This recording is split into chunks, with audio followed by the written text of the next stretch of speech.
Chapter 16. These things I have spoken to you, that you should not be made to stumble.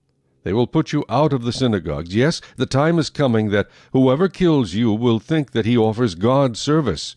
And these things they will do to you because they have not known the Father nor me. But these things I have told you, that when the time comes you may remember that I told you of them. And these things I did not say to you at the beginning because I was with you.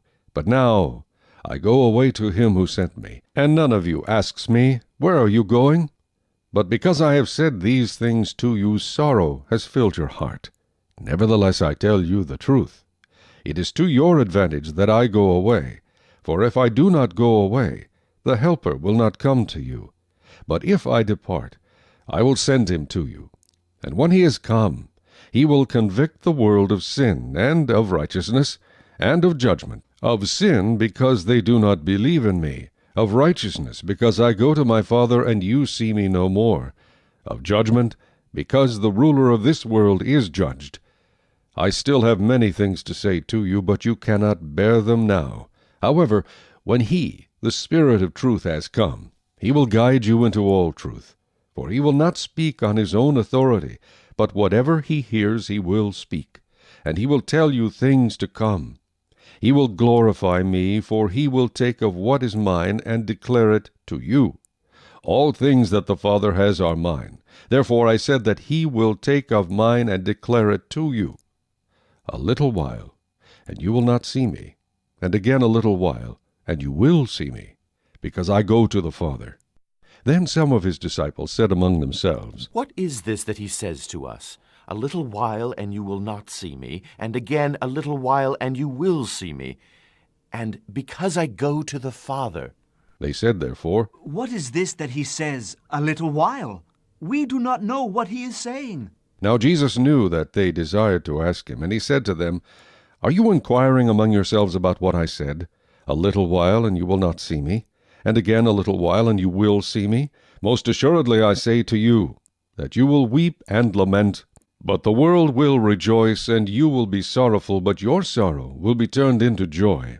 A woman, when she is in labor, has sorrow because her hour has come. But as soon as she has given birth to the child, she no longer remembers the anguish for joy that a human being has been born into the world. Therefore you now have sorrow. But I will see you again, and your heart will rejoice, and your joy no one will take from you. And in that day you will ask me nothing. Most assuredly I say to you, whatever you ask the Father in my name, he will give you. Until now you have asked nothing in my name. Ask, and you will receive, that your joy may be full. These things I have spoken to you in figurative language. But the time is coming when I will no longer speak to you in figurative language, but I will tell you plainly about the Father. In that day you will ask in my name, and I do not say to you that I shall pray the Father for you. For the Father himself loves you, because you have loved me, and have believed that I came forth from God. I came forth from the Father, and have come into the world. Again, I leave the world and go to the Father. His disciples said to him, See, now you are speaking plainly, and using no figure of speech. Now we are sure that you know all things, and have no need that anyone should question you. By this we believe that you came forth from God. Jesus answered them, Do you now believe? Indeed, the hour is coming, yes, has now come, that you will be scattered, each to his own, and will leave me alone.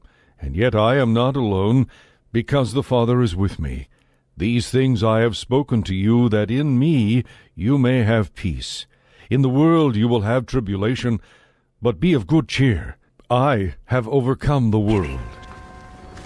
I have told you this, so that you will not give up your faith.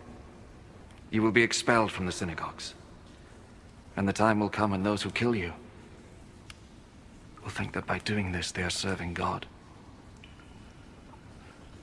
People will do these things to you because they have not known either the Father or me.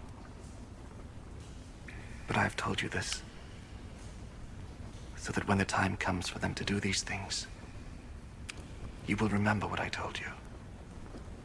I did not tell you these things at the beginning, for I was with you. now I am going to him who sent me. Yet none of you asks me where I am going.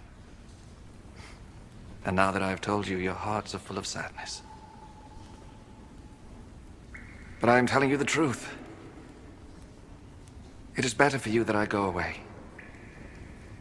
Because if I do not go, the Helper will not come to you. But if I do go away, then I will send him to you. And when he comes, he will prove to the people of the world that they are wrong about sin, and about what is right, and about God's judgment. They are wrong about sin because they do not believe in me. They are wrong about what is right because I am going to the Father and you will not see me anymore. And they are wrong about judgment because the ruler of this world has already been judged. I have much more to tell you, but now it would be too much for you to bear. When, however, the Spirit comes, who reveals the truth about God, he will lead you into all the truth. He will not speak on his own authority, but he will speak of what he hears, and will tell you of things to come. He will give me glory, because he will take what I say and tell it to you. All that my Father has is mine. That is why I said that the Spirit will take what I give him and tell it to you. In a little while you will not see me anymore. And then a little while later you will see me. Some of his disciples asked among themselves, "What does this mean?" He tells us that in a little while we will not see him, and then a little while later we will see him. And he also says, "It is because I am going to the Father." What does this "a little while" mean? We don't know what he is talking about. Jesus knew that they wanted to question him. I said, in a little while you will not see me. And then a little while later you will see me. Is this what you are asking about among yourselves? I am telling you the truth. You will cry and weep, but the world will be glad. You will be sad, but your sadness will turn into gladness. When a woman is about to give birth, she is sad because the hour of suffering has come. But when the baby is born, she forgets her suffering, because she is happy that a baby has been born into the world. That is how it is with you. Now you are sad, but I will see you again, and your hearts will be filled with gladness, the kind of gladness that no one can take away from you. When that day comes, you will not ask me for anything. I am telling you the truth.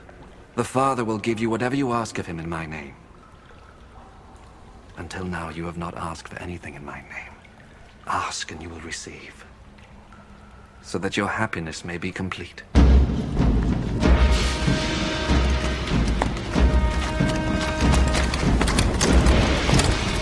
I have used figures of speech to tell you these things. But the time will come when I will not use figures of speech, but will speak to you plainly about the Father. When that day comes, you will ask him in my name. And I do not say that I will ask him on your behalf, for the Father himself loves you. He loves you because you love me, and have believed that I came from God. I did come from the Father, and I came into the world. And now I am leaving the world and going to the Father. Then his disciples said to him, "Now you are speaking plainly, without using figures of speech. We know now that you know everything. You do not need to have someone ask you questions. This makes us believe that you came from God." Do you believe now? The time is coming, it is already here, when all of you will be scattered, each of you to your own home. And I will be left all alone. But I am not really alone, because the Father is with me. I have told you this so that you will have peace by being united to me. The world will make you suffer, but be brave. I have defeated the world. After Jesus